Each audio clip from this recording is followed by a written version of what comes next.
Buenas tardes a todas y a todos. Es un gran gusto empezar el año con una nueva edición de nuestro seminario permanente en Investigación Acción en Derecho a la Ciudad. Hoy inauguramos nuestras sesiones con la presentación del director del Centro de Investigaciones, doctora Alicia Moró, el doctor Pablo Slavin, que nos va a hablar sobre el desafío urbano ante el accionar de las nuevas derechas. Te escuchamos, Pablo.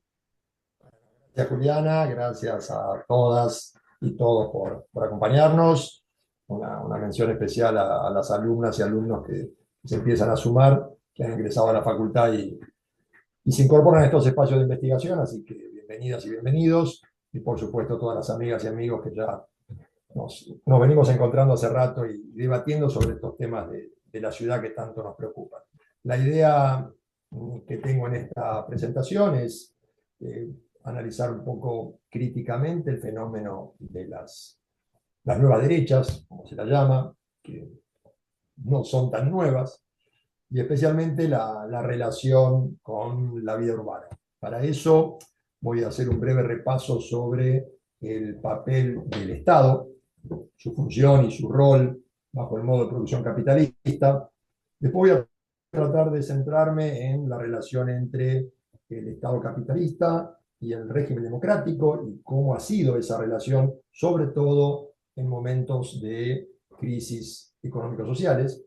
Y finalmente intentaré hacer algunas relaciones con respecto al papel o a la actividad de la nueva derecha y sus consecuencias sobre la vida urbana, eh, haciendo algunos paralelos con lo que ya fue el cambio con el modelo neoliberal. Arrancando con el tema del Estado, el capitalismo, la democracia, quienes tenemos una formación como juristas, generalmente se nos enseña que el Estado es una comunidad jurídicamente organizada en un territorio determinado. Esto es esencial, lo que plantea la escuela kelseniana. Kelsen entendía al Estado como un orden jurídico relativamente centralizado. Entonces, siguiendo esa línea, el profesor austríaco no dudaba en afirmar que la moderna teoría del Estado entiende por Estado esto que decíamos, una asociación de dominio. Y el dominio, llamado Estado u ordenamiento jurídico, el llamado aparato constrictivo a que se refiere Kelsen, no está caracterizado por, según Kelsen, su fin social, o lo que es lo mismo por el contenido, sino que Kelsen lo analiza estrictamente por el aspecto formal, por la forma social que asume, por lo cual el Estado puede perseguir los fines más diversos. Esta concepción de Kelsen se opone a lo que conocemos como la concepción materialista histórica del Estado, desarrollada por Kelsen, desarrollada por Marx y Engels y criticada puntualmente por Kelsen, quien la cataloga de sociológica. Y el materialismo histórico analiza al Estado en su evolución histórica y lo ubica en el plano de la superestructura jurídico-política, ahí junto al derecho, la ideología, la religión, y esto es importante, condicionado por el grado de desarrollo alcanzado por la estructura económico-social. Para esta concepción, estructura y superestructura se encuentran dialécticamente interrelacionadas, es decir, es un ida y vuelta. En algún trabajo Engels habla de un paralelogramo de fuerzas, siendo la primera, la estructura, en última instancia, insiste Engels, la condicionante principal sobre la superestructura. Para esta concepción, a la que personalmente adhiero, no siempre hubo Estado, sino que el Estado es un resultado de una evolución histórica a partir de la división de la sociedad en clases, siendo por ello el resultado de un cierto avance en ese desarrollo de las fuerzas productivas. A partir de ahí, la clase dueña de los medios de producción es la que construye y sostiene ese Estado como una herramienta para poder imponer sus intereses. Es interesante cómo lo plantea Henri Lefebvre en un trabajo de comienzos de la década de 1960, cuando dice que constituye, cito en este caso, una confesión de que esta sociedad se encuentra envuelta en una contradicción insoluble consigo misma, que se han escindido en antagonismos inconciliables de lo que es incapaz de desembarazarse. Para que estos antagonismos, las clases tienen intereses económicos contradictorios, a eso es lo que se refiere con los antagonismos, y para evitar que esos antagonismos no se devoren mutuamente y no devoren a su vez a la sociedad, es que se hizo necesaria una fuerza que, ubicándose, dice Lefebvre, aparentemente por encima de la sociedad, modere el conflicto, manteniéndolo dentro de los límites del orden. Esa fuerza que ha surgido de la sociedad, pero que se ubica por sobre esa sociedad, alejándose cada vez más de ella, es, dice Lefebvre, el Estado. El tema es que en realidad el Estado no actúa como un árbitro en los conflictos, sino que simplemente lo gestiona con el fin de mantener ese statu quo y, por esa vía, salvaguardar los intereses de la clase dueña de los medios de producción. El Estado, por eso, ha sido históricamente el instrumento que ha empleado la clase dominante para poder garantizar sus intereses. Marx hablaba de una máquina de opresión de una clase sobre la otra. De este modo es como bajo el capitalismo se construyó esa ficción según la cual el Estado aparece como el defensor de los intereses de la comunidad en su conjunto. Ficción que se consolida como una verdad sin discusión cuando se une esa idea con el concepto de democracia. Entendida democracia como el gobierno del pueblo, para el pueblo, por el pueblo. Es bajo esa idea que desde sus orígenes la burguesía asumió una aparente defensa del sistema democrático como base para justificar su legitimidad. En el fondo, era para facilitar el progreso del nuevo modo de producción capitalista. Si analizamos lo que decía Carl Schmitt, quien fuera uno de los más importantes ideólogos y juristas del régimen nazi, Schmitt decía que bolchevismo y fascismo son, como cualquier dictadura, antiliberales, pero no necesariamente antidemocráticos. Él señalaba que formaban parte de la historia de la democracia algunas dictaduras, ciertos regímenes cesaristas, y había otros ejemplos menos comunes, no dudando en afirmar que, salvo el caso del fascismo italiano, que se autodefinía de una manera diferente, todos los demás regímenes entraban dentro de la definición amplia de democracia. Esto que plantea Schmitt lo plantea en 1923, 10 años antes de la llegada del nazismo. Es decir, no está ligado a su participación dentro del gobierno de Hitler. Y esto es parte básica de sus ideas, ideas que se mantuvieron durante todo el siglo XX. A partir de ahí, lo que está señalando Schmitt, y es lo que tenemos que entender nosotros, es que el concepto de democracia tiene un valor en sí mismo, y es otorgarle una legitimidad al régimen. De ahí que todo régimen quiera catalogarse, se autocalifique como democrático. Volvamos un momento a los orígenes del capitalismo. El sistema feudal, con todas las trabas que tenía para el libre comercio, las aduanas interiores, los privilegios innumerables que había para las clases como la nobleza y el clero, así como, y sobre todo en este aspecto, porque iba a afectar el tema de poder contar con trabajadores, la persistencia de la servidumbre personal, lo que generaba la escasez de mano de obra necesitada por la industria, debía ser eliminado, y el crecimiento de la naciente burguesía, primero comercial y luego industrial, lo que hace es enfrentarse con ese modelo. En ese enfrentarse, en ese camino de ir construyendo su propio Estado, las monarquías absolutas fueron dando paso a regímenes formalmente democráticos, caracterizados en aquel momento como democráticos liberales, en las cuales el Estado venía a cumplir un rol que era el de imponer ese ordenamiento jurídico que garantizaba el cumplimiento del orden. Me gusta decir del orden burgués, del orden impuesto por la burguesía. En adelante, las crisis que se vivían ya no eran resultado de una escasez de alimentos o falta de mano de obra a partir de hambrunas, de desastres climáticos, sino que las crisis durante el modo de producción capitalista adquieren una característica distinta. Son crisis de superproducción, y con esa crisis es con la que va a tener que estar lidiando ese nuevo estado. Crisis de superproducción, y van de la mano también con lo que llamaríamos crisis de realización. Por realización, a lo que me refiero es esa imposibilidad, al producir una gran cantidad de mercancías, de venderla para recuperar la inversión y obtener la ganancia. Eso es a lo que se refiere Marx cuando habla de realización. ¿Cuál es la respuesta del modelo frente a eso? La globalización.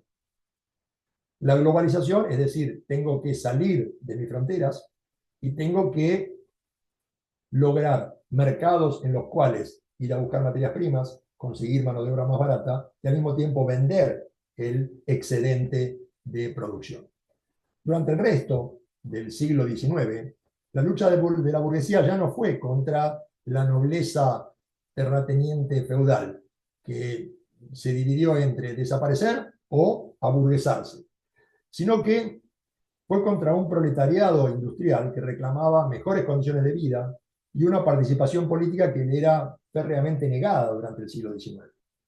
Los movimientos de 1848 y 1871, ambos con epicentro en París, fueron las primeras señales de una explosión social que mostraba una sociedad profundamente inequitativa, con un modelo que generaba enormes riquezas, pero que dejaba fuera del disfrute a la mayor parte de quienes participaban, de quienes intervenían y quienes gestaban esa producción de riqueza.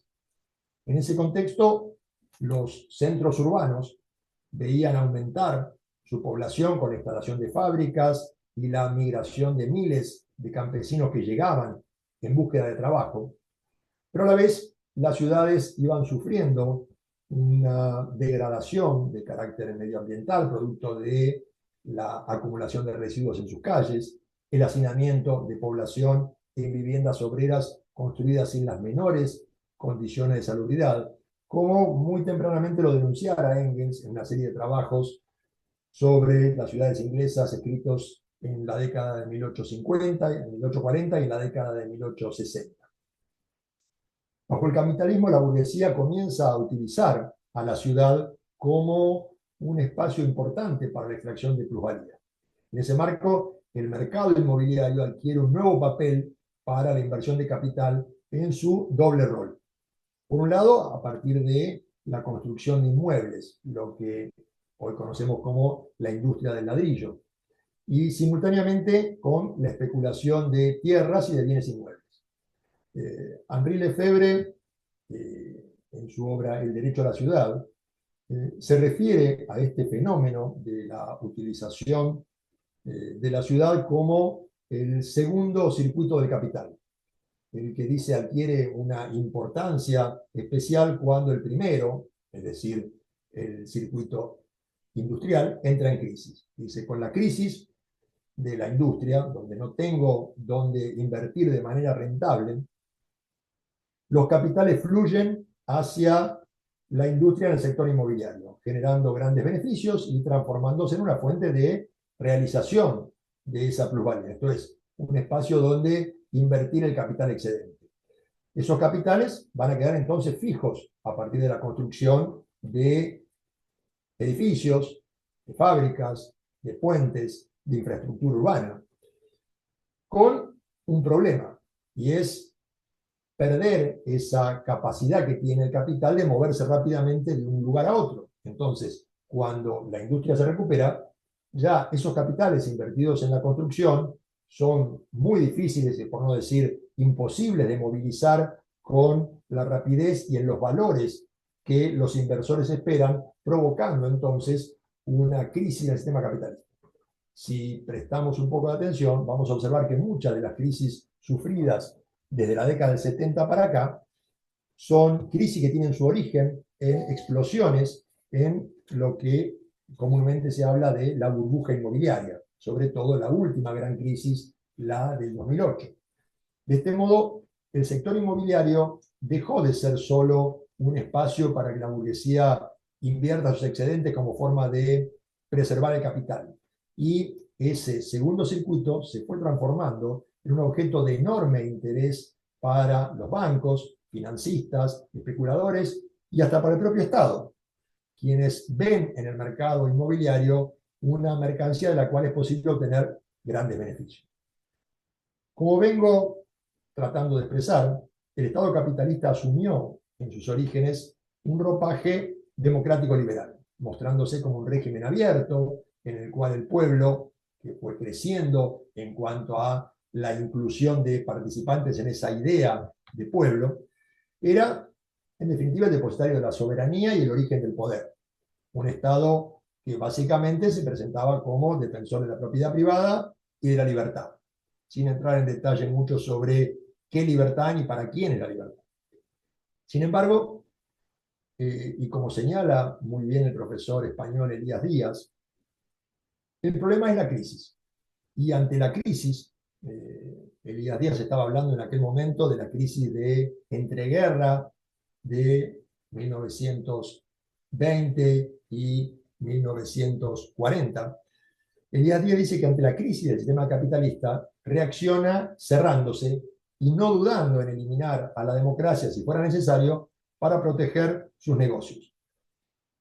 Es decir, lo que plantea es que la burguesía era liberal en la medida en que eso le servía para conquistar y proteger sus intereses y privilegios. Pero cuando esos privilegios están amenazados, no duda en romper todos los lazos y todas las bases del sistema democrático. Por eso concluye Elías Díaz diciendo que básicamente el fascismo es capitalismo organizado totalitariamente.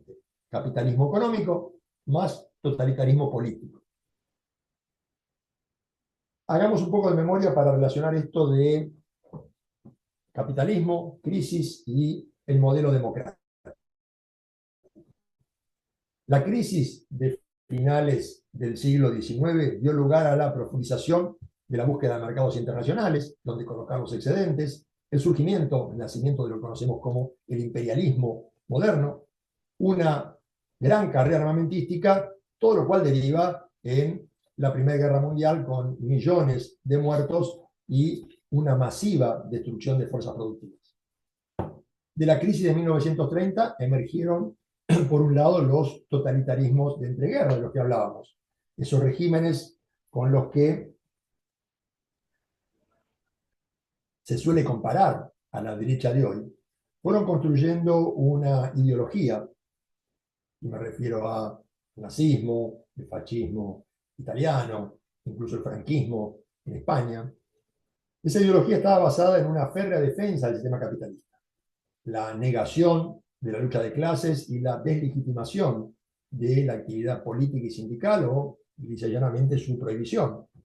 Una constante apelación al irracionalismo y al sentimiento en contra del uso de la razón, la eliminación de las libertades fundamentales, la descalificación de todas las ideas contrarias y la anulación del debate como herramienta de solución de conflictos y al mismo tiempo como una herramienta para la construcción de pensamiento, a la vez que monopolizando la información y la educación como elementos claves para ir moldeando la conciencia de la sociedad.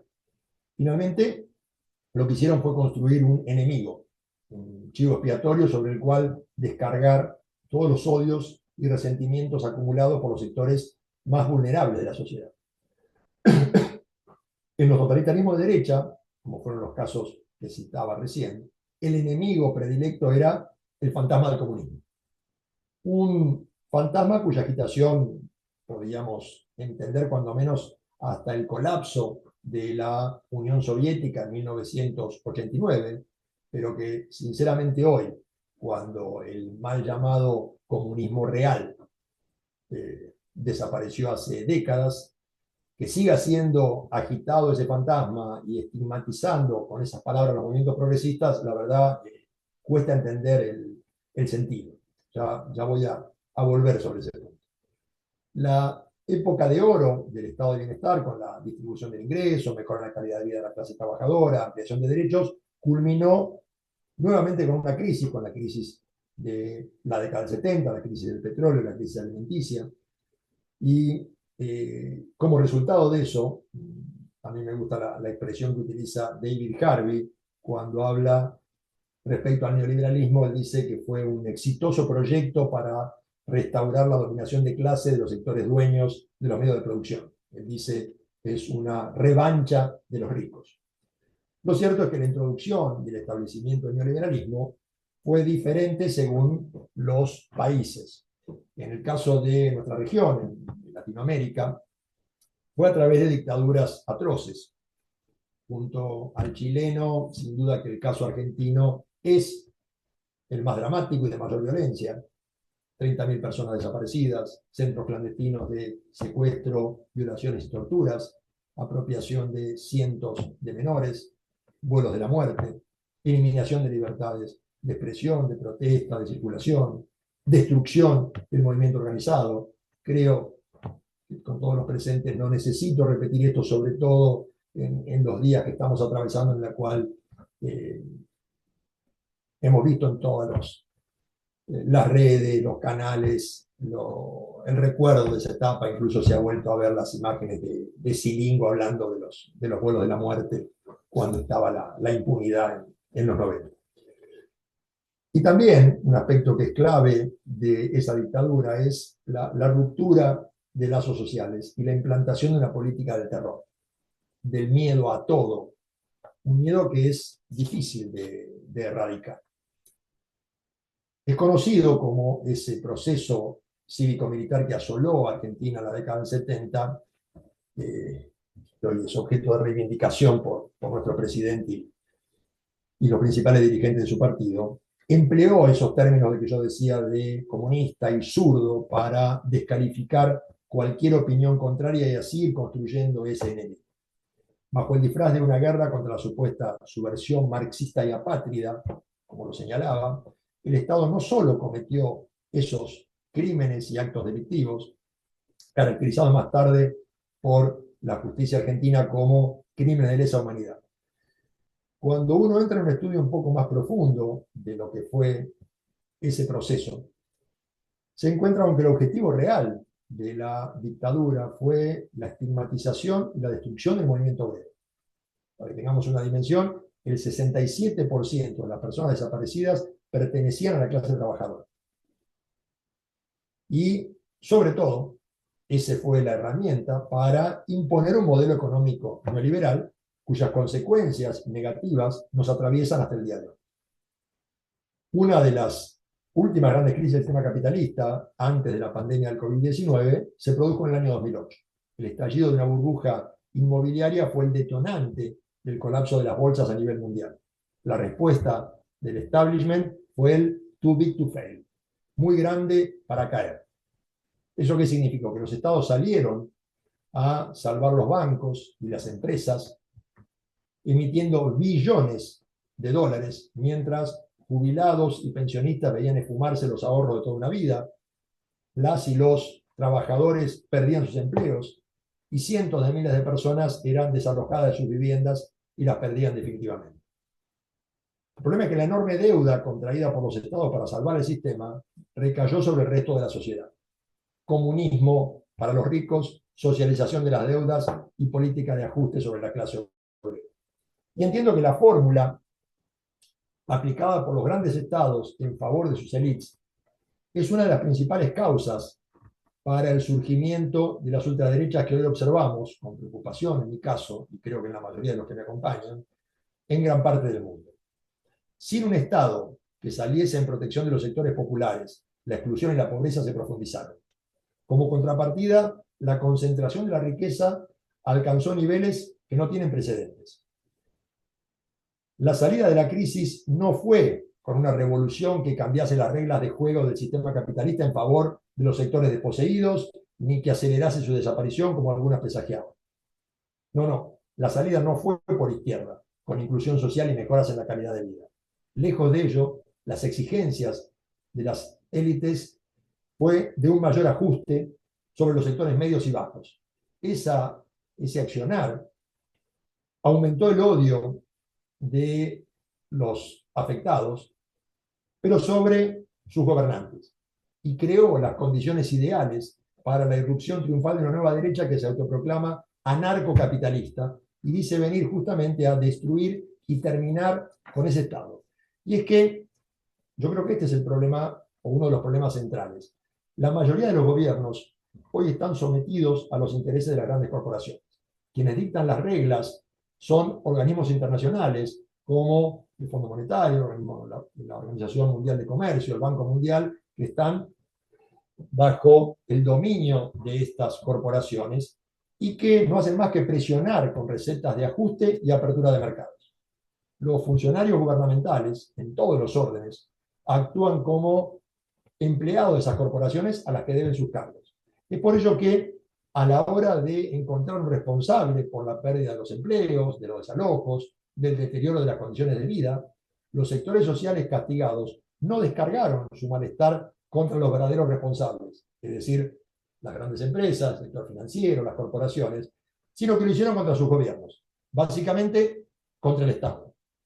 En su obra Las ruinas del neoliberalismo, el ascenso de las políticas antidemocráticas en Occidente, una obra que la recomiendo y que la pueden encontrar en acceso gratuito online, escrita por Wendy Brown, la autora se pregunta cómo la lógica del neoliberalismo preparó las condiciones para la emergencia de estas nuevas derechas, derechas alternativas, alt-right o ultraderechas.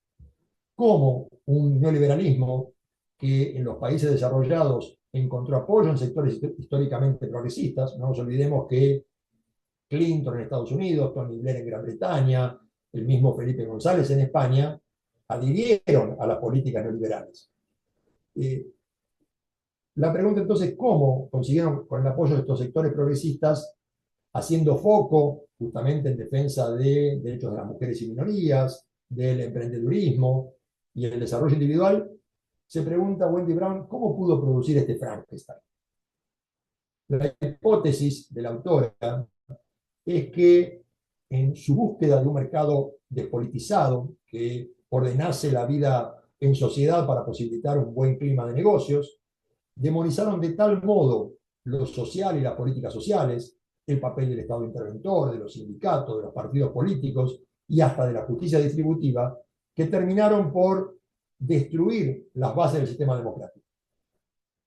El ataque neoliberal a lo social, dice Brown, es clave para generar una cultura antidemocrática desde abajo, al tiempo que para construir y legitimar formas antidemocráticas de poder estatal desde arriba.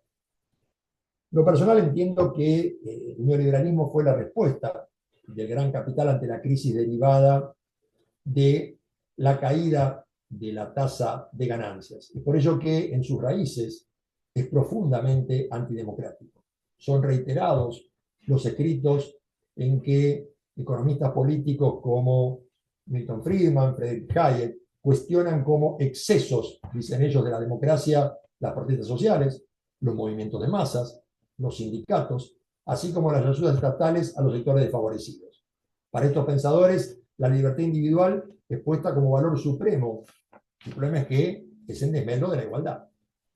Encuentro así que el modelo neoliberal, que se impuso a nivel global a fines de la década de 1970 y comienzos de 1980, tiene muchas similitudes entonces con la praxis del fascismo. Y eso no solo en cuanto al uso de la fuerza y la violencia como una de sus herramientas, como vimos en el Cono Sur, sino sobre todo por la especial labor en la construcción de un nuevo sentido común.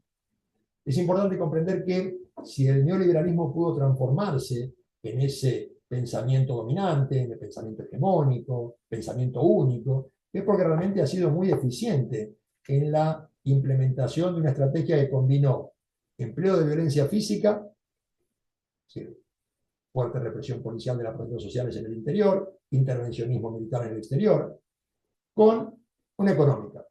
La económica es donde aparece esta economía de la deuda como herramienta de disciplinamiento. Es lo que le permitió construir ese nuevo sentido común funcional para impedir cualquier intento de resistencia a nuevas medidas político-económicas. Para alcanzar esto último, el neoliberalismo no dudó en declararse único dueño y custodio de ciertos valores, valores que tenían un reconocimiento y aceptación general, como puede ser la defensa de la libertad individual, siempre aclarando, la lucha contra la corrupción, el respeto de las instituciones parlamentarias, la división de poderes, la independencia del Poder Judicial, la defensa de la República, en general todas frases vamos a ver que no se corresponden con el accionar político. Pero Harvey considera que esto no es suficiente de por sí. Que para que algún pensamiento llegue realmente a ser dominante, requiere articular conceptos fundamentales que se arraiguen profundamente con el sentido común de la gente, para que entonces sean aceptados como datos e indiscutibles. Para que eso suceda, no sirve cualquier concepto viejo. Hay que construir, y esto es lo complejo, un aparato conceptual que atraiga naturalmente a nuestros instintos, a nuestros valores, a nuestros deseos. Es por ello que el nuevo modelo utilizó esas nociones generales, el mantra de la sacrosanta libertad de mercado, le agregó la ineficiencia del Estado, ellos le llamaban el nanny state, o Estado bebé, y consecuentemente la necesidad de desmantelar ese Estado para privatizar lo público, la energía, la educación, la salud, los transportes. A eso le agregaron la estigmatización de las organizaciones sindicales y de la propia actividad política, la instalación como una verdad incuestionable, esa teoría del derrame desde el punto de vista económico, bajemos los impuestos a los sectores más ricos, que eso va a permitir que los sectores más ricos inviertan más y entonces van a generar empleo y el Estado no va a tener que hacerlo, sino que van a hacer las propias empresas. Y finalmente poniendo a la meritocracia y al esfuerzo individual como las únicas vías de éxito. Si vos no lo lográs, sos un fracasado o una fracasada. No es un problema del lugar de donde partas, del grupo social al que pertenezcas, ni de la familia de la cual provenís, sino que todo depende de tu propia voluntad, de tu propio esfuerzo. Junto a ello, y para transformarse en el pensamiento hegemónico, realizó una tarea cultural compleja bajo la justificación del ajuste. El ajuste vino sobre los gastos del Estado, desfinanció la educación, destruyó la educación pública. Fíjense que eso es algo recurrente en cada vez que aparece un Estado neoliberal, el ataque a la educación pública, la desfinanciación y, correlativamente, la ayuda a que emerjan instituciones privadas, que además vienen manteniendo o reproduciendo esa ideología del modelo neoliberal, y al mismo tiempo, o en paralelo con esta intromisión sobre la educación, el manejo de los medios de comunicación masivos. Medios de comunicación que son entregados monopólicamente a grupos y que hoy se unen con el manejo a través de redes o lo que puede ser el formato de multimedios que tienen, que cierran en broche con el papel de determinados think tanks, como es la Universidad de Chicago. La Universidad de Chicago fue un foco de difusión del pensamiento neoliberal, invitando a líderes, sobre todo de nuestra región, a que fueran a educarse allá, para que después volvieran a transformarse en ministros de Economía, secretarios de Estado, dirigentes de los principales partidos. Por eso hay que prestar atención a esta influencia política que ha desplegado la universidad. Michael Apple, que es un seguidor de Paulo Freire, un defensor de la pedagogía crítica, dice que para ganar el Estado hay que ganar primero en la sociedad civil. Y una de las cosas que la nueva derecha ha sido capaz de hacer es comprender a Gramsci mejor de lo que han hecho algunos en el ámbito de la izquierda. La derecha ha entendido muy bien que una parte de la lucha por la hegemonía consiste en luchar por el sentido común. Así, por ejemplo, la derecha ha sido mucho más inteligente al hacer de la democracia no un concepto político, sino un concepto económico. Las familias eligen escuelas privadas y así los niños y niñas se convierten en mercancías con las que se busca una rentabilidad. Los hijos e hijas son propiedad privada de las familias y el Estado ya no se interesa por ellos. El mundo es un supermercado y las familias ven al profesorado como aquellas personas que les suministran servicios. Asumen que esta concepción mercantilista es a lo que se reduce el concepto de democracia. La democracia para Apple ya no implica una participación política en las instituciones públicas, sino que se reduce a la posibilidad de compra de servicios. Esta operación sobre el pensamiento fue completada, sobre todo en nuestra región, pero no solo, con el despliegue de una campaña permanente de propaganda y marketing, ejecutada a merced al poder que brinda una concentración de medios de comunicación audiovisual sin precedentes, casi diría obscena, con el uso de las fake news como elemento de persuasión, las que son difundidas además de por los medios tradicionales, para atacar e infundir temor a la oposición. Y finalmente, con la instauración de lo que conocemos como el lawfare. Esto es, la colonización del Poder Judicial y su empleo como amenaza para disciplinar a todas aquellas personas que intenten oponerse al modelo, oponerse al régimen. Por todo ello es que Harvey se refiere en forma constante a la utopía neoliberal, sosteniendo que esas promesas de crecimiento social generalizado son absolutamente falsas e imposibles de llevar a la práctica. Lo que se demuestra, por un lado, con la caída internacional de la tasa de ganancia en los últimos 50 años, y por otro, con el fabuloso proceso de concentración de la riqueza en pocas manos. Yo creo que el odio no es natural. El odio se construye. Y lo que estamos viendo es cómo se fue consolidando una sociedad cada vez más fragmentada, dividida y por sobre todo derechizada, en la que la inmensa porción de la clase obrera está más preocupada y dispuesta a movilizarse para defender los intereses del capital financiero y las grandes fortunas que en luchar por sus propios intereses. Me pregunto, ¿cómo es posible explicar que aquellas personas que ven deteriorarse sus salarios o han sido directamente expulsadas del mercado laboral, que no tienen acceso a condiciones de vida mínimamente digna, voten partidos que les prometen más ajuste, rebaja de la inversión pública, fin de subsidios, aumento de tarifas en los servicios de luz, gas, agua, telefonía?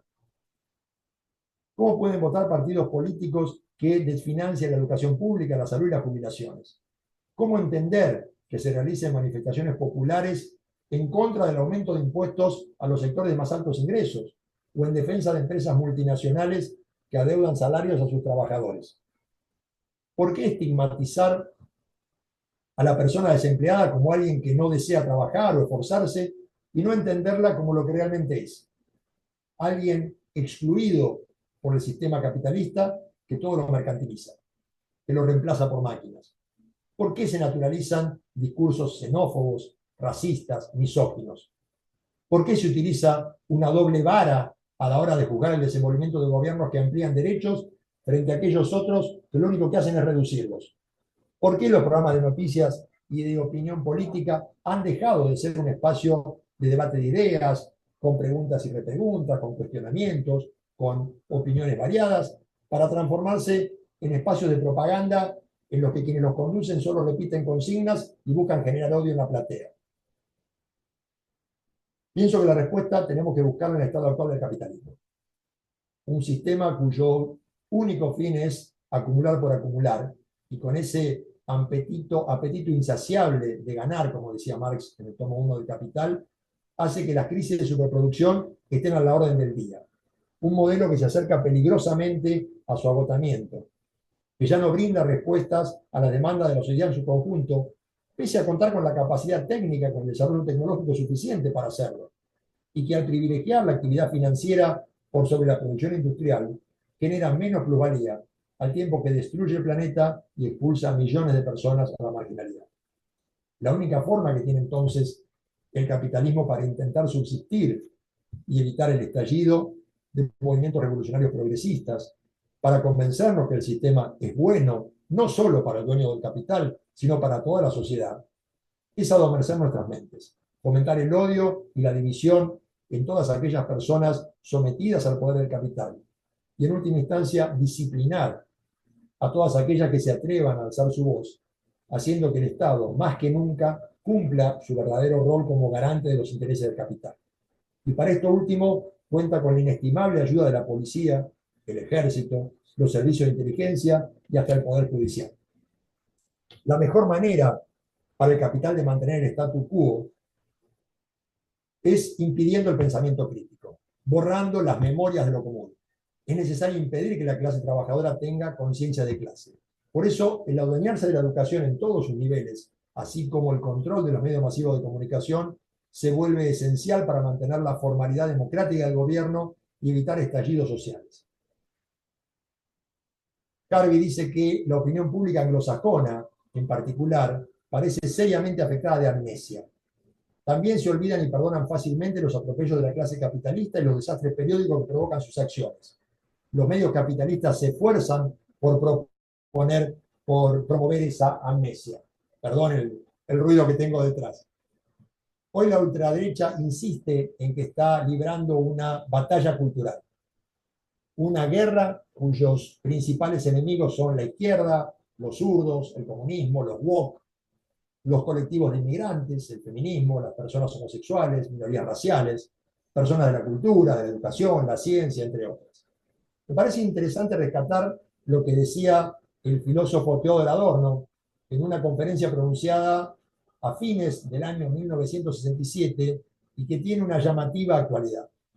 Al referirse en aquel momento al fenómeno del resurgimiento del radicalismo de derecha en Alemania y analizando las prácticas por ellos empleadas, Adorno afirmaba que hoy ya no existe ningún partido comunista en Alemania y por tanto el comunismo ha adquirido de hecho una especie de carácter místico. Esto es, se ha convertido en algo completamente abstracto y esa singular naturaleza abstracta hace a su vez que todo lo que a la gente no le gusta sea subsumido en la categoría elástica de comista y que como tal sea rechazado.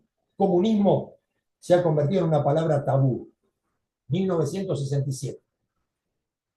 No hay debate posible ante un discurso confuso y contradictorio, que por ejemplo dice defender la libertad, pero reprime las protestas sociales y ataca artistas en redes sociales, que es anticientífico y negacionista, ya sea del cambio climático o de los crímenes de la dictadura, en el caso argentino. No importan las ideas, no importa el pensamiento real y racional, los hechos comprobados, sino que el radicalismo de derecha se concentra en la propaganda, el marketing, no dudando en emplear para sus fines la fake news, así como la estigmatización de diferentes colectivos. Insistía Adorno, en el fascismo no hubo nunca una teoría realmente elaborada. Siempre se sobreentendió que todo dependía del poder, de un ejercicio del dominio absoluto carente, en definitiva, de concepto, y que por el contrario, el intelecto, tal como se plasma en la teoría, es algo secundario. Permítame para acabar, decía Adorno, que les diga algo sobre la propaganda, que, según yo considero, constituye el verdadero meollo. Esa propaganda no va destinada tanto a la difusión de una ideología, que es demasiado endeble, como a mantener ocupadas a las masas. O sea, la propaganda es sobre todo una técnica de psicología de masas, decía Adorno. ¿Y la ciudad qué? Ya en otras presentaciones he analizado cuál fue, hemos visto el impacto de las políticas económicas neoliberales sobre la ciudad, cómo estas políticas hicieron de la privatización de los espacios públicos urbanos una estrategia de acumulación del capital ante la profundización de la crisis posfordista de los 70, servicios de energía, infraestructuras básicas como cloacas, calles, veredas, educación, salud y vivienda, y hasta espacios como playas, plazas, teatros, estadios deportivos, fueron dejados en manos privadas para su explotación, producción y alquiler o venta. De ese modo fue surgiendo esta ciudad dual, fragmentada, donde conviven y compiten personas que disfrutan de extrema riqueza con sectores que viven en situaciones de indigencia. El fenómeno de los barrios populares, las favelas, las villamiserias, el nombre que en Latinoamérica le podemos dar, es un drama que caracteriza a toda nuestra región, que es además la más poblada del planeta. El problema es que las políticas implementadas por la ultraderecha gobernante no hacen más que agudizar esa ruptura del tejido social. El completo y total abandono de la obra pública ya empieza a dar sus resultados, con las denuncias por el aumento de las muertes por accidentes viales, así como el incremento en los costos del transporte de mercaderías y pasajeros generado por la falta de mantenimiento y, consecuentemente, el mal estado de las rutas, sobre todo a niveles nacionales. Eventos climatológicos extremos, con sus consecuencias de devastación, como hemos visto hace unas semanas y ya había pasado hace más de un año en la ciudad de Bahía Blanca, no encuentran la respuesta acorde de un Estado nacional ausente que no duda en abandonar a la ciudadanía a su propia suerte o a desgracia en este caso. A su vez ya son muchos los intendentes, los jefes municipales, que sin pertenecer directamente al partido del presidente, que prácticamente no tiene municipios, sin embargo hacen propia sus ideas de abandonar lo público. Así, y para ir avanzando y cerrando, el jefe municipal de General Pueyrredón, Guillermo Montenegro, en su discurso de apertura de sesiones, que lo entregó por escrito a los medios, se refirió al modelo Mar del Plata hace unas semanas, diciendo que era un modelo que venía a traer orden y previsibilidad, merced a una alianza estratégica con el sector privado.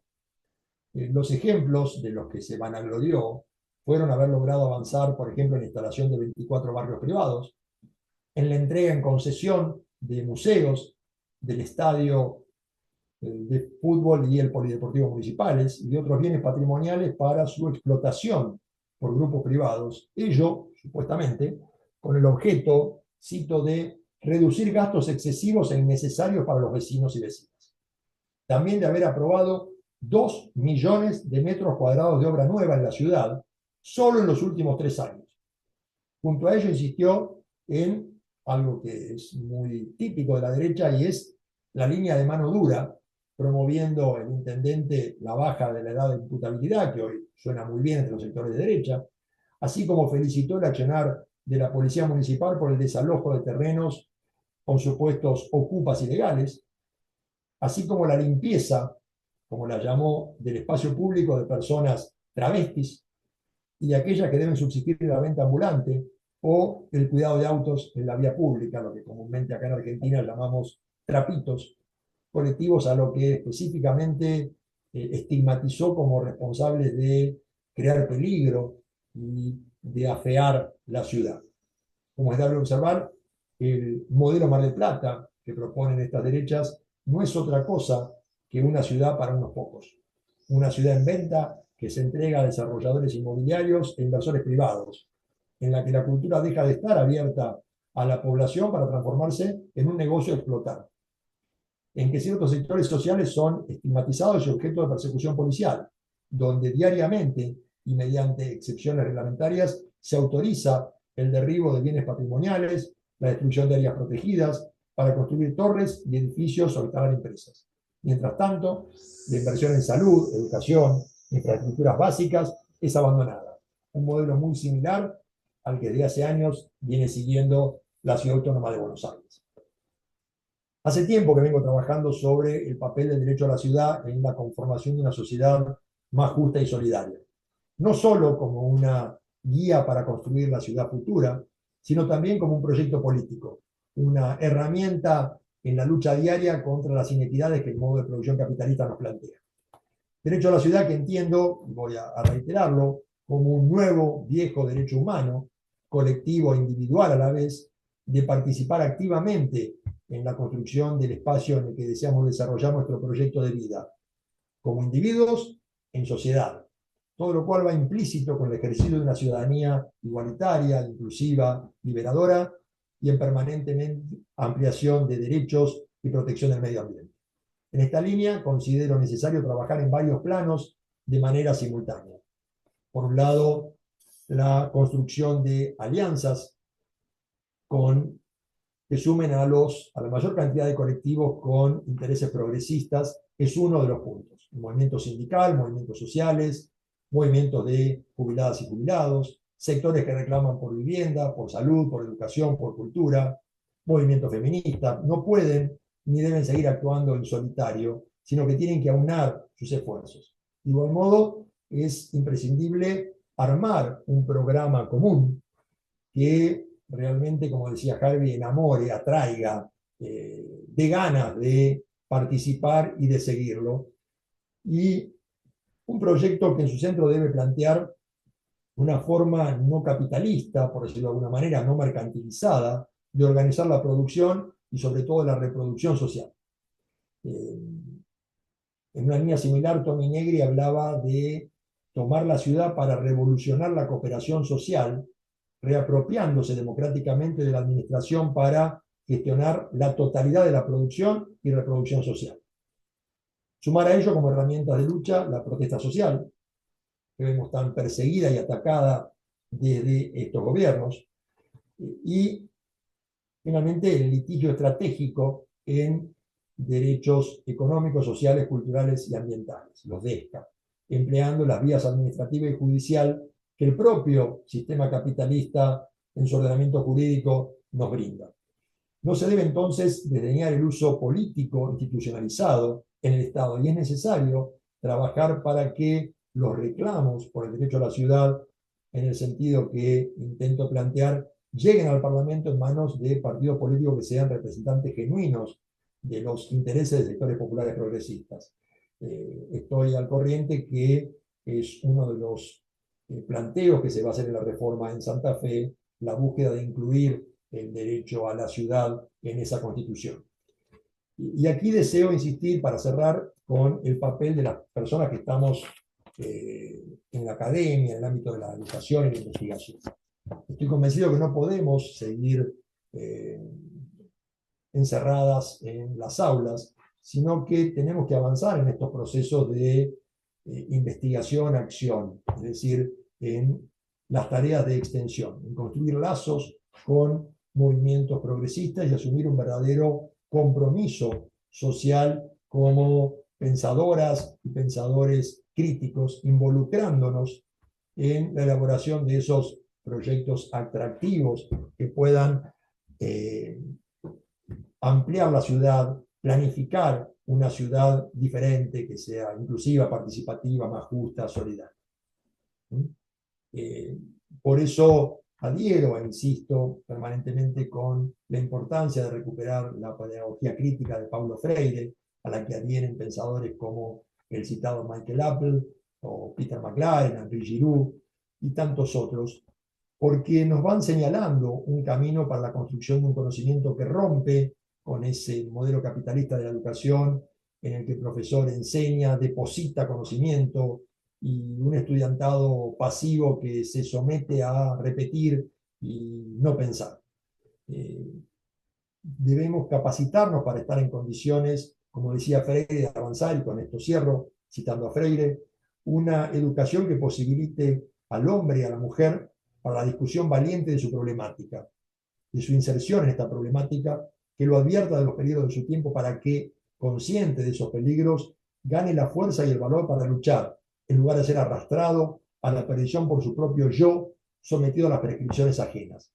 Educación que lo coloque en diálogo permanente con el otro, que lo predisponga a constantes revisiones, análisis críticos de sus descubrimientos, a una cierta rebeldía en el sentido más humano de la expresión, que lo identifique, en fin, con métodos y procesos científicos.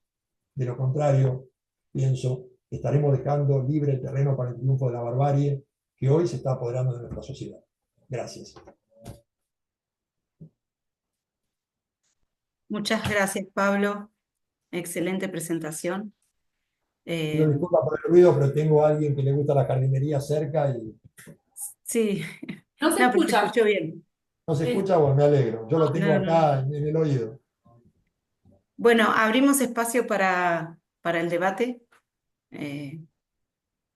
así que quien quiera comentar.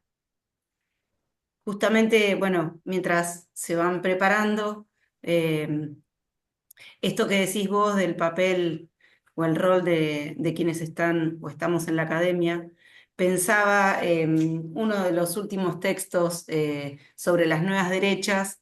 En el prólogo el autor decía, es imposible dar cuenta de la cantidad de artículos y de textos que se vienen escribiendo sobre el tema desde hace unos 10 años. Y yo pensaba, es posible que digamos, como que hay una desconexión, porque evidentemente hay investigación y hay análisis de estas nuevas, de las alt-right o como queramos llamarla, y sin embargo, la gente en general o no tiene acceso o le resulta irrelevante las producciones que se dan en el ámbito de la academia. Y yo pensaba que quizás esa desconexión se debe en parte a que la academia se ha convertido en un núcleo, aparte de la sociedad, que se ocupa de temas específicos y que en general no tiene un trabajo más territorial, más, digamos, de llegar a la gente, que quizás antaño los llamados intelectuales eran intelectuales completos que estaban activos en la faz política, en distintas organizaciones sociales. Bueno, nada, eso. Pero ya levantó la mano Ana María y, bueno, creo que Ana María primero.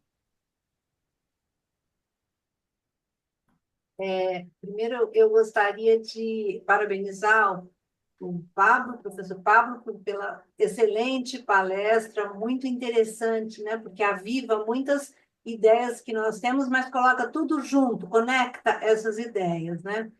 E eu queria, pensando nessa proposição de encontrar saídas para o momento em que nós estamos, eu queria fazer uma indagação que é mais também uma provocação para nós pensarmos. Nós percebemos que nesse padrão fascista da extrema-direita se reproduz, de certa forma, a questão decolonial. Porque o que eu percebo, é assim, estou começando a pensar nisso agora, é que há uma diferença entre a extrema-direita norte-americana e a extrema-direita que se instalou no Brasil e que agora está instalada na Argentina.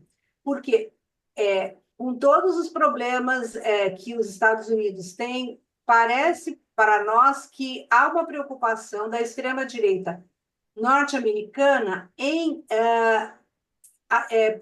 produzir melhoras na economia, fazer o mesmo protecionismo que o Trump está propondo, ele acaba ajudando a economia interna, ele está se voltando para uma questão doméstica, que é a questão da pobreza nos Estados Unidos.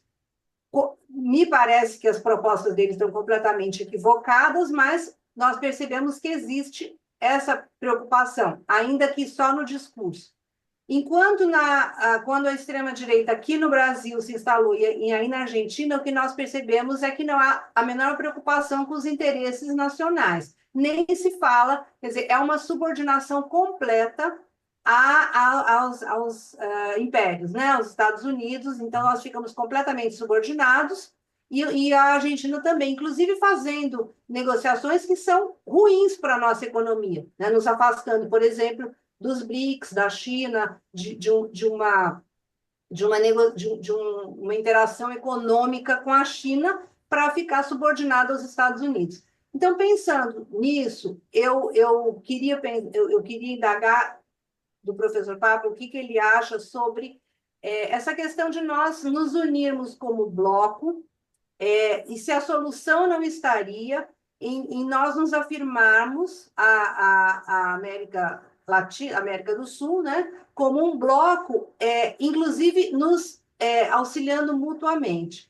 Essa semana eu vi uma notícia de que o MST, não sei se vocês todos já ouviram falar, é o Movimento dos Trabalhadores Sem Terra no Brasil. Então, esse movimento é fortíssimo e eles trabalham no sistema cooperativista. Então, e eles, inclusive, são os atores políticos que estão lutando pela reforma agrária, porque não há terra para se plantar aqui para todos os que querem trabalhar na terra. E a Venezuela acabou de fazer um acordo oferecendo, não me lembro direito qual é o tamanho da terra, mas são milhares de hectares para que o MST comece a produzir na Venezuela num padrão de agricultura familiar e ecológica, sem uso de agrotóxicos. Então, uma questão que a gente discute aqui é se nós sabemos que a Venezuela não é considerada uma democracia hoje, mas esse é o grande dilema, né? Nós, assim, se o fato do presidente Lula, por exemplo, não ter reconhecido as eleições na Venezuela é visto pela esquerda aqui como parte da esquerda como um problema, porque nós deveríamos nos unir diante unir para conseguir nos colocarmos geopoliticamente no mundo. Então, eu queria que o professor Pablo falasse um pouco sobre isso, sobre essa questão dos países da América Latina e sua posição no mundo, e se seria possível que nós ganhássemos forças com essa união.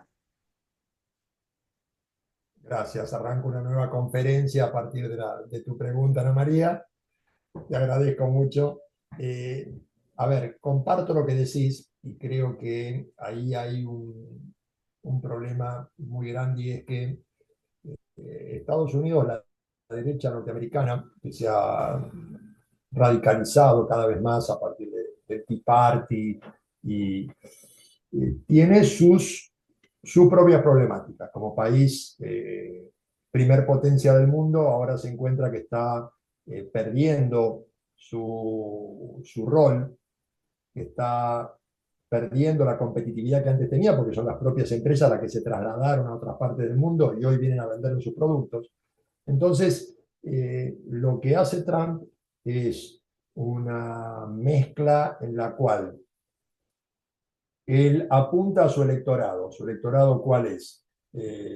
Hombre, blanco, cis, de sectores ultraconservadores, por eso va a familia, tradición, y que perdieron sus empleos.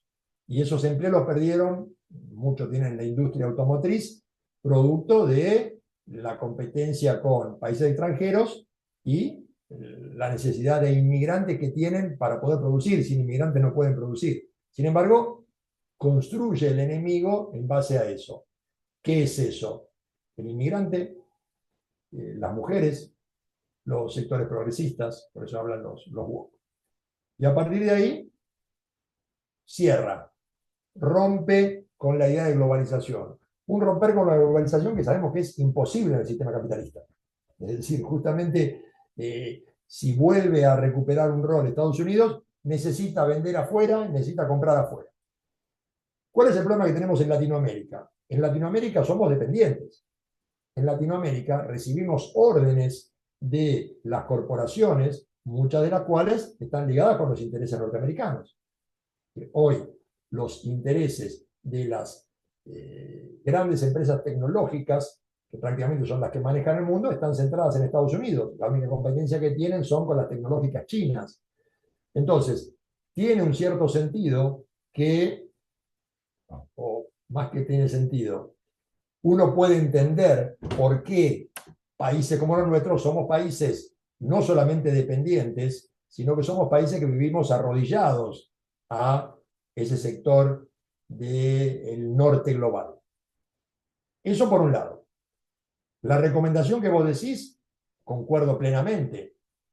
Unirnos como bloque, discutir como bloque, fue lo que intentaron en algún momento, sobre todo en la primera década de este siglo, cuando se habían juntado Néstor o Cristina con Lula, con Evo, con Chávez, más allá de las diferencias, con Chávez, más allá de las diferencias que pudieran tener entre ellos, me guste más uno o menos otro. A lo que voy es, había una idea global de trabajar hacia adentro, un nuevo pseudo estado de bienestar, pero eso no es lo que plantea Bolsonaro, eso no es claramente lo que se planteó acá con el gobierno neoliberal de Macri o con el gobierno de ultraderecha de Milei.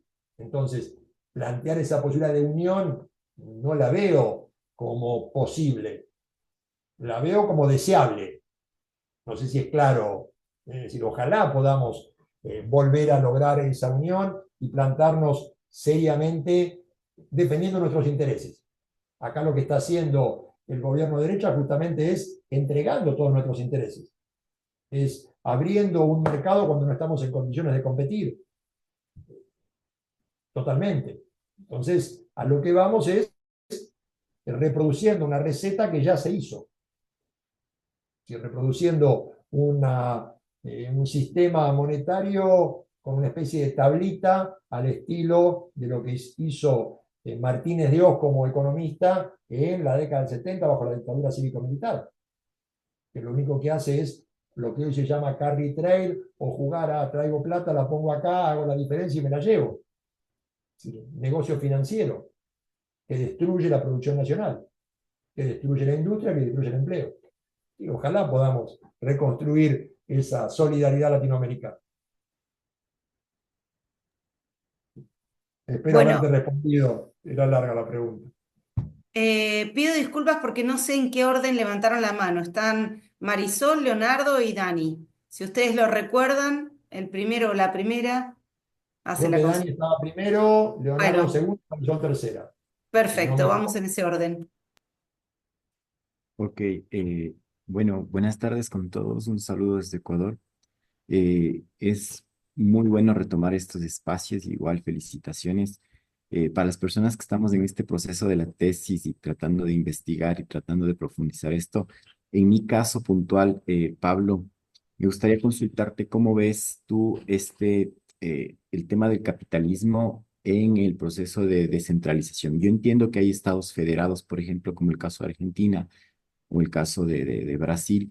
En el caso ecuatoriano, nosotros vivimos un centralismo sumamente fuerte y en esta situación, muchas veces en el estudio que nosotros tenemos del derecho a la ciudad, pues este centralismo le quita espacio a los municipios, les quita espacio a las ciudades, es decir, las competencias que les quedan son menores. Sin embargo, considero que puede haber también oportunidades importantes desde la ciudad, ¿no? O sea, pensar en estos procesos de asociación, estos procesos colectivos, en frenar este tipo de avalanchas desde lo local. ¿Sí? Hay ciudades que muchas veces se permean fuertemente y buscan, ¿no es cierto?, condiciones igualitarias o condiciones sociales mucho mejores que las que puede ofrecerles un Estado nacional. Entonces, mi pregunta va en torno a ello y, claro, la relación con el tema del nacionalismo, por ejemplo. Es decir,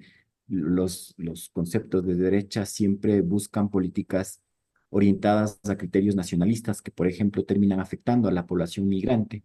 ¿Sí? Es decir, es un tema de cerrar el Estado como tal en un criterio nacionalista, afectando derechos de población migrante, por ejemplo, que es puntualmente mi estudio. Entonces, ¿cómo ves tú en esta situación el capitalismo? O sea, cómo está afectando, eh, cómo podemos trabajar desde el derecho a la ciudad en este sentido?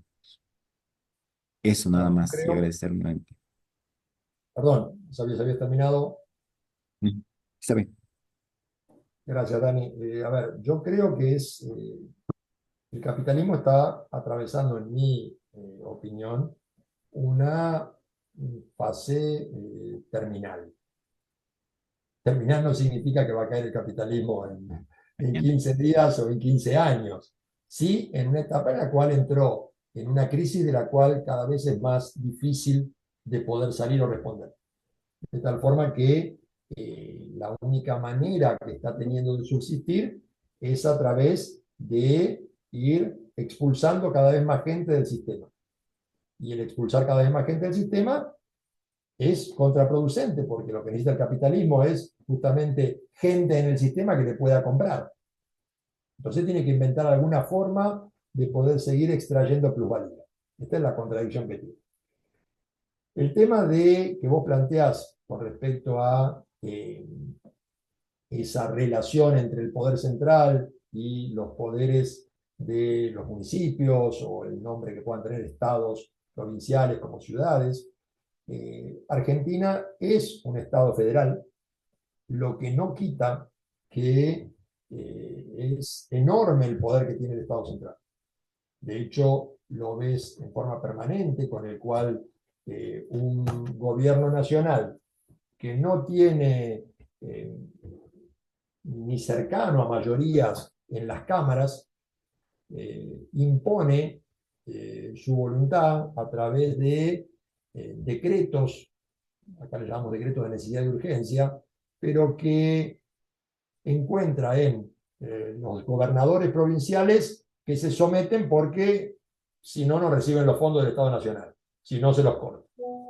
Ahora bien, en la concepción del derecho a la ciudad, yo creo que justamente la fuerza que tiene esta noción de derecho a la ciudad está ligada a, más allá de las herramientas puntuales, que son las por las que tenemos que trabajar para ampliar dentro del poder municipal, tiene esto de resolver cuestiones puntuales, directas, cuestiones además en un gobierno de cercanía, que hacen que yo pueda estar al lado y conociendo el terreno que se va a expropiar o los problemas que tiene el hospital.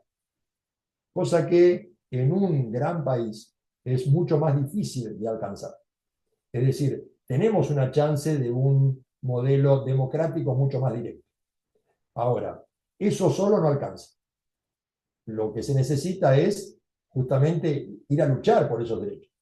Entonces, esa pasividad que uno ve a nivel global se traduce lo mismo a nivel local.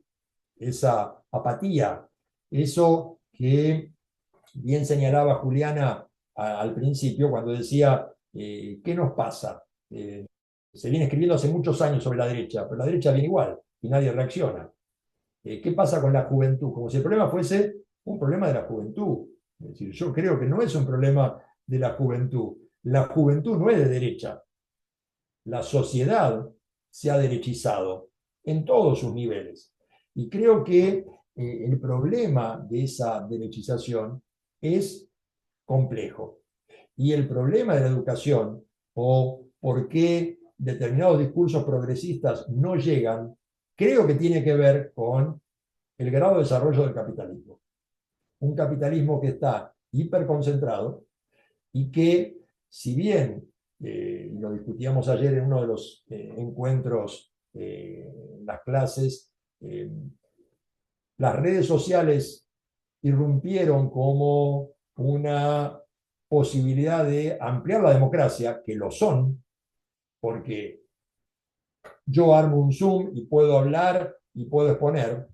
Lo cierto es que hay grandes empresas, hay quienes manejan las redes que a su vez van imponiéndose sobre esas redes. Entonces, mi voz no se puede escuchar en la red igual que la de quien tiene el poder de comunicación, quien tiene el dinero para apoyar detrás esto con propaganda, con difusión. Entonces, creo que la forma de ir avanzando, y en esto respondo al mismo tiempo al comentario tuyo, Juli, es a través de ir ampliando los espacios de debate y reflexión. Poder recuperar espacios de reflexión crítica. Espacios que antes los tenían los propios partidos políticos. Y no los tienen. Los partidos políticos en general hoy no discuten sobre cómo hacer un país mejor, cuáles son las propuestas, sino lo que discuten es tal cargo para vos, tal cargo para mí. Es decir, esto es la burocratización en el mal sentido de la tarea de trabajo. Y sobre esto es lo que hay que pelear. Creo que ahí es donde pasa o donde entra esta idea, por lo menos que defiendo, del derecho a la ciudad. El derecho a la ciudad como una aspiración de futuro que se va a dar en un modo de producción distinto, en el que no haya una diferenciación de una clase social dominante y otra sometida, pero que al mismo tiempo es una herramienta de la lucha diaria. recupero en esto la idea de Rosa Luxemburgo de reforma-revolución y la interrelación dialéctica entre ambas. Es para luchar todos los días, para mejorar la vivienda, la calle, la escuela. Y al mismo tiempo es para soñar la ciudad que queremos. Creo que por ahí pasa. Sí, Leonardo, gusto de verte nuevamente. ¿Qué tal? Buenas tardes. Igualmente, estaba revisando nuestras conversaciones. Fue en 2022 que tuve el gusto de la invitación. No puedo creer que, bueno, Pasa el tiempo, pasa el tiempo. 2025. Pensé que era más cerca. Yo también, así que evidentemente hay una proximidad que ayer hablando con Estefanía y hoy viéndoles, evidentemente estábamos por ahí, ¿no? Sí. Estábamos más cerca. Eh, bueno, como siempre, un gusto, interesantísimo el planteo, siempre desde un lugar que habilita a pensar, repensar, que no es este, lamentablemente parte del sentido común últimamente, aparentemente. Eh, a mí me quedan muchísimas cosas, pero me parece que hay algo que es lo que siento que puedo compartir en este contexto, que es por supuesto de donde pues, me puedo plantear ante el mundo para hablar, ¿no? Además de las disciplinas de la arquitectura y el urbanismo, la experiencia como persona de la diversidad LGBT, queer. Y, y hay bueno, hay un paralelo por supuesto, toda esta lectura compartida que propones. En particular, quería traer esta reacción al discurso que da en Davos, Milei, nuestro presidente. Pero vamos desde el lugar de la reacción, porque me parece que esto es interesante. Hablabas del sentido común, del rol de los académicos, las académicas, las personas que pertenecemos a estos espacios. eh, y pensaba también cuando ocupamos lugar en el gobierno, algunas personas nos tocó participar del gobierno anterior, eh, y evidentemente hubo algo ahí en la idea de un Ministerio de las Mujeres y Diversidades. Inclusive he sido parte del INADI, un instituto que han eliminado. Eh, y cómo, digamos, parte de todo eso no llegó a apelar por completo, evidentemente, al sentido común, al programa de acción, eh, porque el discurso de Davos irrumpe. Y por suerte, por rescatar de nuevo lo positivo, digo, genera esta reacción que me parece interesante compartir, que es la asamblea antifascista, antirracista, LGBTIQNB. Y propone o propone al discurso de Davos una movilización muy masiva, pero con estas características, ya no solo, digamos, del orgullo, sino de una cuestión asamblearia, que también eso me resulta interesante porque esta asamblea se da en la ciudad, se da en un anfiteatro, en Parque Lezama. Al anfiteatro simbólicamente se lo renombra como Néstor Perlonder durante esa asamblea. Hay una intervención de la ciudad en el nombramiento y en la propuesta, ¿no? Bueno, este anfiteatro se va a utilizar para hacer esta asamblea. Esta asamblea no solo va a ser del orgullo, sino que además va a proponer una movilización y en este intercambio que es lo que estoy interpretando como una respuesta, ¿no? Esta cuestión de que no solo es el movimiento LGBT, sino que hay una cuestión del orgullo antifascista, antirracista, y que empieza a movilizar también inclusive en la movilización por la defensa de jubilados y jubiladas, el Día de la Memoria, el 8M, cómo empieza a actuar algo que me parece leer con este sentido común que planteas, ¿no? Como esta construcción de programa en común que viene también a enfrentar esa lectura de derecha. Eh, bueno, eso, digamos, aportar o devolver a esa hermosa y poderosa reflexión que nos compartiste. Muchas gracias. No, gracias a vos, Leonardo. Marisol, Sí, creo. Marisol. No se te escucha, está muteada, Marisol. Sí, muchas gracias, Ahora sí, profesor. Un saludo a todos y todas. ¿Me están escuchando perfecto? ahora sí. Bueno, muchas gracias. No, pues realmente fascinada con la exposición y realmente esperaba hace mucho tiempo estas clases porque me revitalizan y de verdad que son fascinantes. Pues no, espero que mi intervención sea breve porque me empiezo a emocionar, pero me encantó cuando el profesor refiere a la ficción democrática, del Estado democrático como una ficción, porque realmente lo plantea como una ficción a partir del mismo concepto de democracia, porque lo que pretende es otorgar legitimidad a un régimen. Esto realmente es extraordinario, porque me hizo pensar desde la preocupación que yo vengo teniendo en mi investigación de cómo también la última ratio del derecho penal como última ratio también termina siendo una ficción a los proyectos políticos tanto de una extrema derecha o una extrema izquierda. Puede ser una ficción. Y hoy en día ese derecho penal como última ratio, uno se podría preguntar, bueno, ¿qué proyecto político es más o menos corrupto? ¿Verdad? Porque es algo que se está planteando no solamente en el ámbito de la investigación científica, sino en el ámbito de la investigación criminal.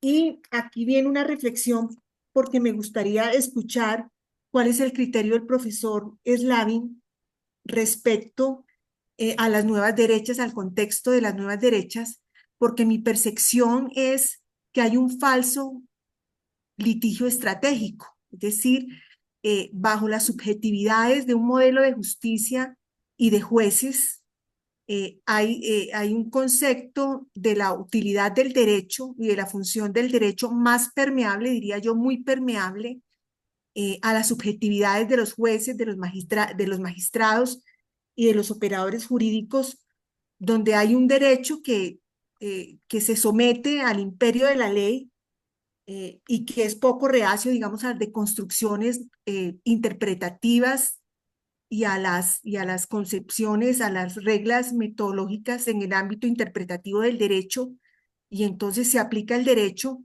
pero prescindiendo, yo diría incluso, de la moralidad y de la ética de esos jueces y esos magistrados, y entonces el derecho es, y la última ratio, particularmente en el derecho penal, termina siendo haciendo del derecho penal un proyecto muy permeable a la manipulación ideológica, aunque prediquen lo contrario, a la manipulación ideológica que no debería estar en el derecho penal, ¿no?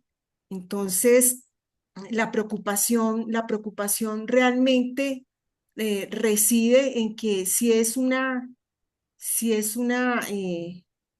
sí, el ámbito interpretativo por parte de esas nuevas derechas del derecho y la utilización del derecho y la concepción del derecho como última ratio es muy preocupante porque hace de la corrupción un fenómeno bastante repetitivo, aunque se diga todo lo contrario, se diga que las nuevas derechas son muy seguidoras del derecho y que son seguidoras de toda la teoría, incluso de los derechos humanos y de la teoría de los derechos dentro del derecho penal. Hace imposible todo lo que está planteando que se plantee en el marco de la realidad la justicia penal como transformadora y articuladora con la justicia social. No sé si me hice explicar, A ver, fue muy fácil. creo haber entendido un poco. Bueno, bueno, No, no, gracias por tu pregunta, bueno, Marisol. con todo A ver, gusto. yo creo que el derecho históricamente siempre ha sido conservador, porque el derecho, entendido como una construcción para tratar de mantener un orden, es hecha por quienes tienen la intención de mantener ese orden, que son los que están en el poder. El orden no le interesa mantenerlo a los que están abajo. Los que están abajo lo que quieren es cambiar la regla de juego. Entonces, ya de por sí, el ordenamiento jurídico es conservador. Se plantea, y sí como una ficción, como una imagen, esa independencia de poderes, que en algunos países lo logran un poco más, no en general en nuestra región, y sobre todo en los últimos tiempos el lawfare ha excedido el marco de lo que puede ser nuestra región. Es decir, vemos que pasa lo mismo en España, vemos la influencia que ha tenido en Estados Unidos, los cambios en una persona en la corte para cambiar toda una jurisprudencia. Si te interesa, me parece muy bueno el libro que comentaba de Wendy Brown, La ruina del neoliberalismo. Ella da toda una serie de casos judiciales, de fallos, en los cuales va mostrando cómo la ideología de la nueva derecha ha ido permeando en el Poder Judicial y cómo han extendido esta idea de la primera enmienda norteamericana planteada como el concepto de la libertad y cómo han tergiversado esa idea de la libertad para decir que la libertad es para que yo haga lo que quiera.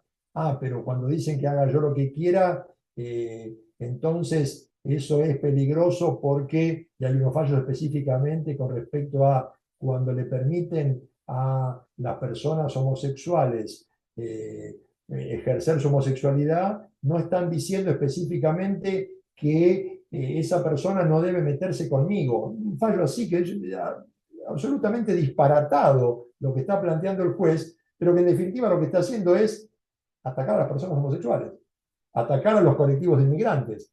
Es decir, bajo esa excusa se invierte el sentido de la norma. Entonces, siempre hay una interpretación que es subjetiva. El problema es que en los últimos tiempos vemos justamente esta doble o triple vara, vemos una derechización de la sociedad, vemos una derechización en el Poder Judicial, que no es ni más ni menos que una parte de esa sociedad y que responde a ciertos intereses. Entonces, hay intereses económicos detrás muy fuertes que son a los cuales responde esta nueva derecha. Es decir, son estos intereses que dicen yo no creo en el cambio climático. El no creo en el cambio climático no es simplemente una cuestión de porque no me interesa el clima, es porque tengo negocios con la industria del petróleo, con la industria armamentística, con toda una serie de intereses detrás, en los cuales, si realmente soy consecuente con lo que dicen los estudios científicos de que los seres humanos estamos destruyendo el planeta, tengo que dejar de producir combustibles ligados a el petróleo, al gas, esos que llamamos combustibles convencionales. Sin embargo, hay inversiones hechas multimillonarias y lo que vemos en los últimos años, más allá incluso de la propia pertenencia política, porque en Estados Unidos Trump rompe con el Acuerdo de París en el primer gobierno y brinda ayuda especial a las empresas petroleras. Esa ayuda estatal a las empresas petroleras no se redujo con el gobierno de Biden. Volvió formalmente al acuerdo, pero cuando uno mira las cifras, la inversión en tecnologías sucias, en energías sucias, siguió incrementándose ahí y en Europa. Entonces, hay mucha hipocresía en el discurso y obviamente el Poder Judicial no es ajeno a eso, ni lo va a hacer.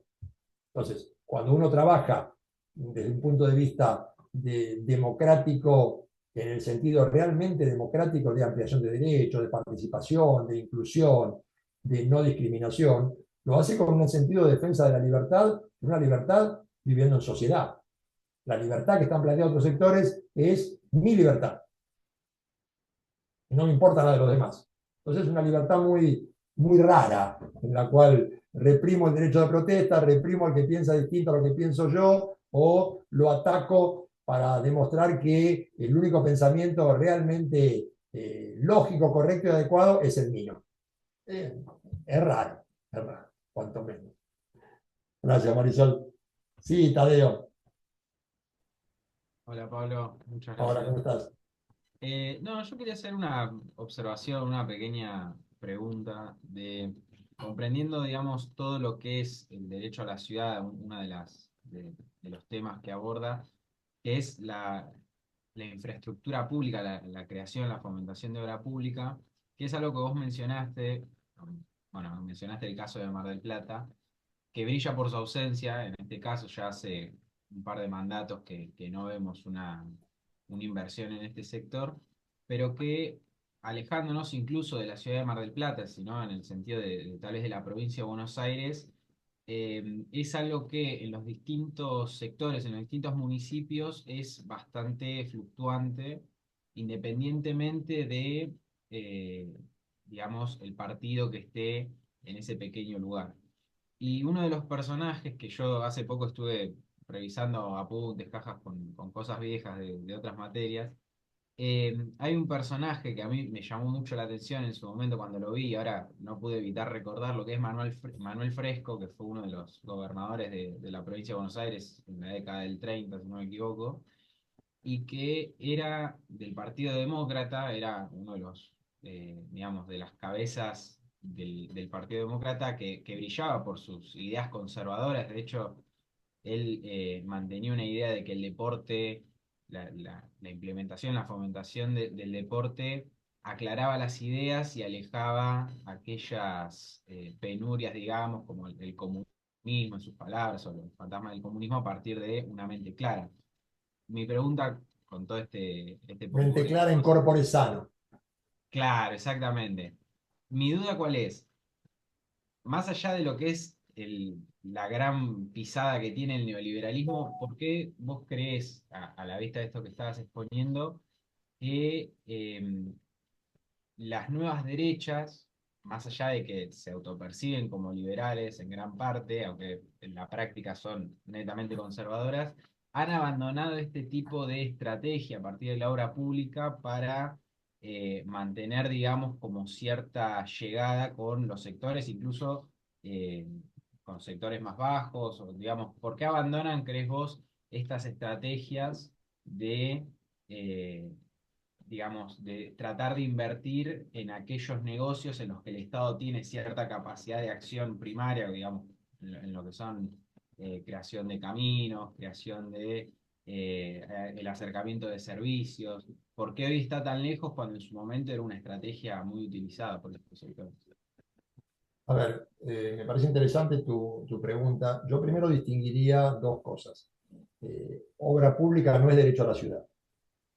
El derecho a la ciudad implica que todas las personas que viven en la ciudad, que merecen el uso y goce de esa ciudad, sean las que decidan cómo construir esa ciudad. A partir de ahí, sean las que eh, actúen y exijan a ese organismo de dirección que hoy es el Estado, cómo, dónde y qué debe producir desde el punto de vista de la infraestructura.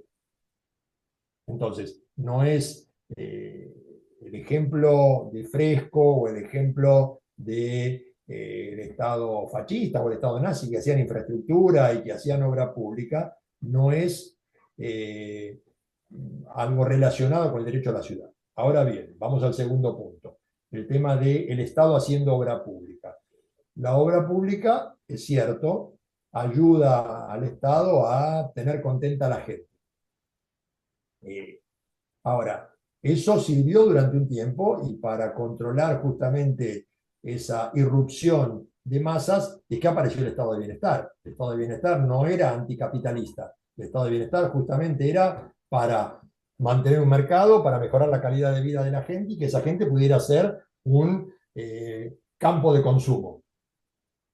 Crea lo que se estudió en los 60 como el surgimiento y la irrupción de la sociedad de consumo.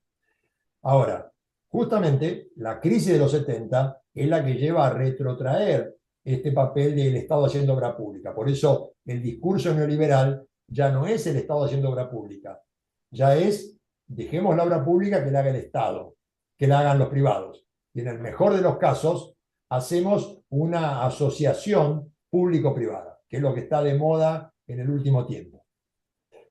la derecha que tenemos hoy tiene diferentes variantes. En Estados Unidos hace obra pública. A ver, lo que hace estos estados de derecha, ultraderecha, este neoliberalismo llevado a un extremo al que le ha agregado la xenofobia, el racismo, la misoginia, que es lo que caracteriza a esta derecha, que ya es realmente repulsiva, porque vos fíjate que lo que busca es provocar.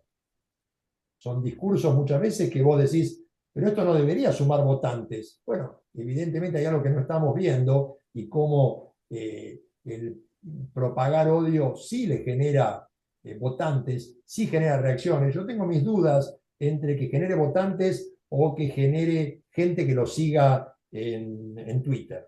Para mí son cosas distintas. Pero bueno, es una práctica el salir y decir alguna barbaridad sobre una artista o decir algún disparate con respecto a la memoria, como fue en los últimos días, que escuchamos varios. Entonces, yo creo que eso es una práctica concreta que no se relaciona con la obra pública. En el caso nuestro, la obra pública es porque a este presidente lo que le interesa es simplemente ahorrar. Y no mira que lo que está haciendo con ese ahorro es aumentar el gasto. Porque en realidad, cuando vos no haces infraestructura, lo que estás generando es gente que no come bien, se va a enfermar más, vas a tener más gastos de salud, vas a tener más gastos después por los accidentes que se producen cuando no tenés para sacar los barcos porque no hiciste dragado en el puerto, porque no tenés las rutas como están denunciándole ahora los propios empresarios del transporte que le dicen no puedo llevar la mercadería porque está todo lleno de baches y tengo que aumentar el costo y aumentar el tiempo de transporte. Entonces, no hay una vía directa entre obra pública, me llena de votos y todo. Lo que ellos consideran, en mi opinión, es, en este momento la plata no la tengo, la voy a distraer para otra cosa. Y voy a dejar que eso lo haga un privado. Que obviamente no lo va a hacer el privado porque es un costo muy alto. Ahora, podés encontrarte con que esa misma derecha, dentro de 5 años, en otras condiciones, diga, sí, hago negocio con la obra pública, porque se lo doy a gente amiga que es la que se la va a llevar con la obra pública.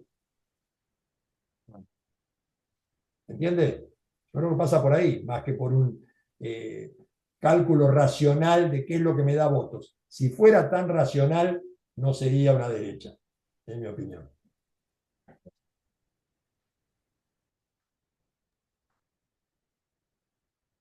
Bueno, ya estamos promediando las 2 horas. Pues se ve que teníamos ganas de conversar e intercambiar, así que no sé si alguien más quiere hacer un comentario, una pregunta. El verano fue muy largo. ¿Eh? El No, verano fue muy no, largo. estuvo muy bien, estuvo muy bien. Como para entrar a calentar motores después de unos meses de descanso. Y si no, si está por ahí Estefanía, le dejo el cierre a ella. Dale, bueno, gracias a todos y a todas por haberse sumado y acompañarnos en este nuevo inicio. Gracias, Pablo, por la presentación, estuvo muy interesante.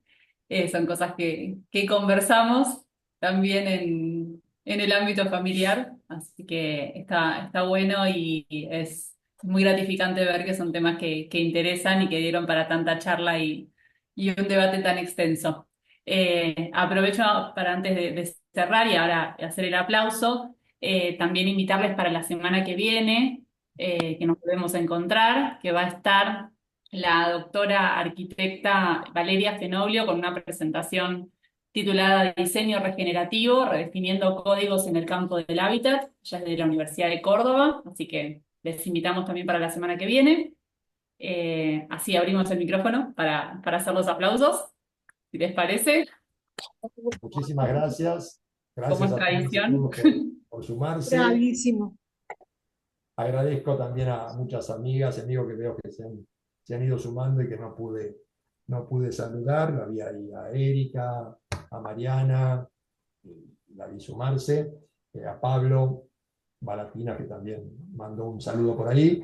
Insisto, quiero un agradecimiento especial para las alumnas y alumnos de la facultad que se empiezan a sumar a estas primeras actividades, y justamente lo que buscamos es que participen. Ya me imagino que en los próximos encuentros se van a animar a ir preguntando, a que les escuchemos sus voces, porque, como verán, tratamos de crear un ámbito que sea amigable, en el poder escuchar diferentes opiniones, que se discuta, que nos contradigan, y bueno, la verdad, mucha felicidad de volver a encontrarles y encontrarnos en este espacio. Les mando un abrazo grande y nos estamos viendo la semana que viene. Hasta luego. Adiós, hasta la semana que viene. Adiós. Adiós. Adiós.